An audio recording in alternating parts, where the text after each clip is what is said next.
माणसाला जीवापेक्षा काहीही प्रिय नाही. अरे का त्या माकडीनीची गोष्ट माहिती आहे की नाही? सांगतात.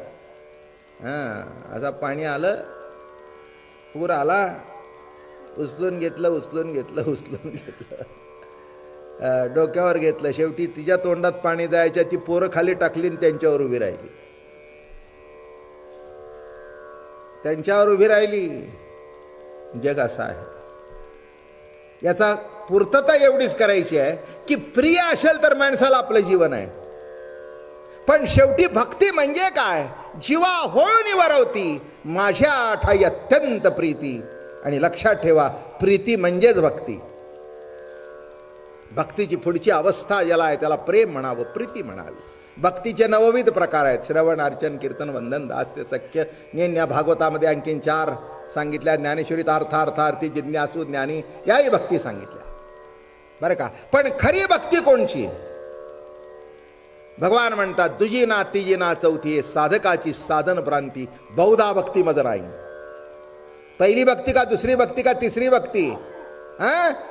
हे पहिल्या नंबरचं प्रेम का दुसऱ्या नंबरचं प्रेम का तिसऱ्या नंबरचं प्रेम? अरे कोणची भक्ती श्रेष्ठ? म्हणून भगवान किती ठासून, पहिली ना दुजी ना तिजी, पहिली नाही, दुसरी नाही, तिसरी नाही, चौथी नाही, ही साधकाची भ्रांती आहे. बहुधा भक्ती मज नाही. अरे भक्ती म्हणजे प्रेम.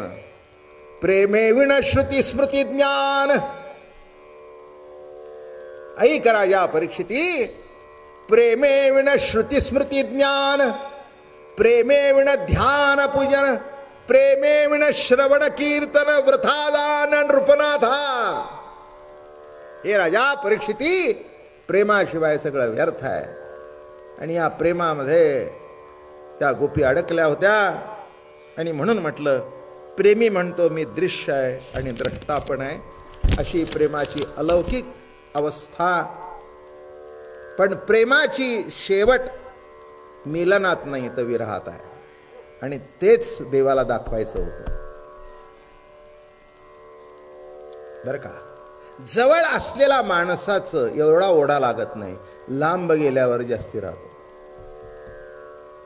आहे की नाही? एखादा मनुष्य लांब गेला की त्याची जास्ती काळजी राहते. काय रे बाबा, कसा जेवतोस? घरी असताना सकाळचीच पोळी संध्याकाळी वाढत होती. एवढं काळजी करायचं काही कारण? तुम्ही नाही ना कोणी असं?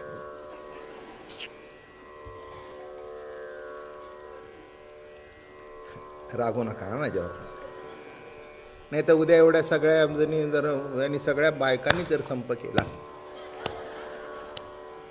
तर आमचं अवघड होईल ना. या सगळ्या पुढच्या आल्या नाहीत आणि किती आवडीने प्रेमाने येतात हो. एवढं काही माझं मनावर ते घेणार नाही, असं काही नाही. तुम्ही 3 दिवसाच्या का खायला घाले ना, मला कुठे खायचंय?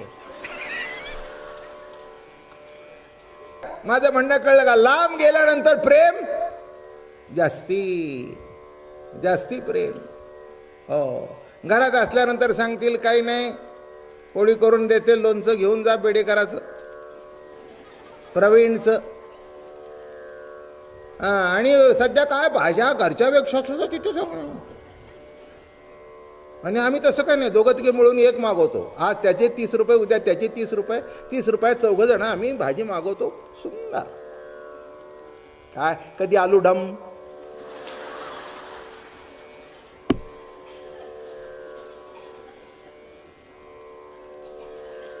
आता काय पुढचं तर बघा तुमचं तुम्ही. काय काय कोल्हापुरी मसाला, नवरत्न. अरे ही आहे ती सगळी नवरत्नापेक्षा पुढची रत्न आहेत. आणखीन कशाला नवरत्न? काय मग जो तो येतो तो खातो. लक्षात ठेवा. तसं इथे एक मजा सांगतो. जवळ असण्यापेक्षा लांब गेल्यानंतर त्याचा विरह जास्ती जाणवतो.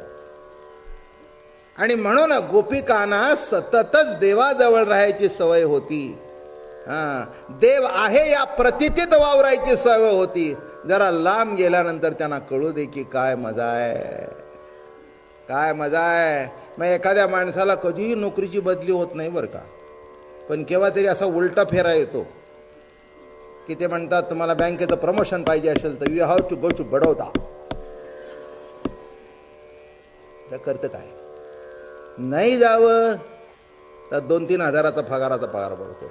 जावं ते हे घरचं. मग तिथे गेल्यानंतर मग त्याला कळतं. मग बायकोशी फोनवर बोलतो, आता मला तुझी किंमत कळली, विका.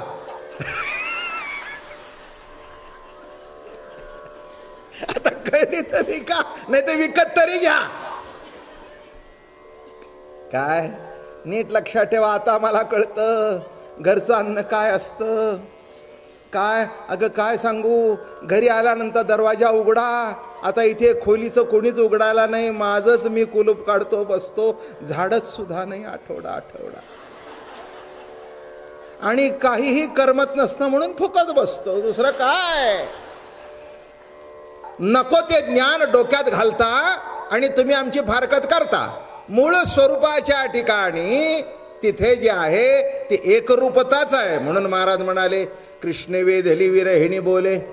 जरा पाणी द्या त्यांना. मी झालं काय विशेष नाही. पाणी द्या. म्हणून महाराज या ठिकाणी म्हणाले नंदनंदनू घडी घडी आणा. काय सांगतायत? कुणाला आणा? पुन्हा नंदनंदनू घडी घडी आणा, तया विण न वाचती प्राण हो माये. काय सांगतायत? कुणाला आणा? नंदनाला घडी घडी आणा, ताबडतोब आणा. आता त्याच्याशिवाय माझे प्राण वाचणार नाहीत. किती गोड सांगतायत महाराज. नंदनंदनू घडी घडी आणा, तया विण न वाचती प्राण हो माये.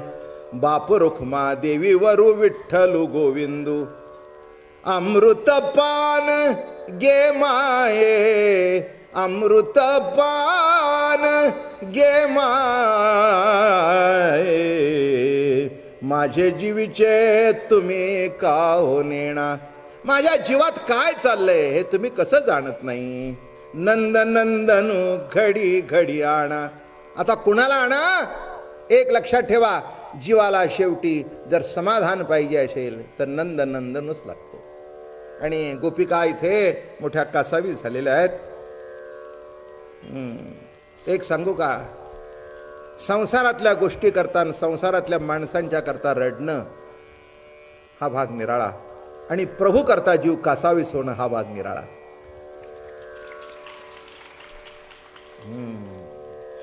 त्या रडण्यामध्ये दुःख आहे आणि या प्रेमाश्रूमध्ये आनंद आहे, आनंद आहे.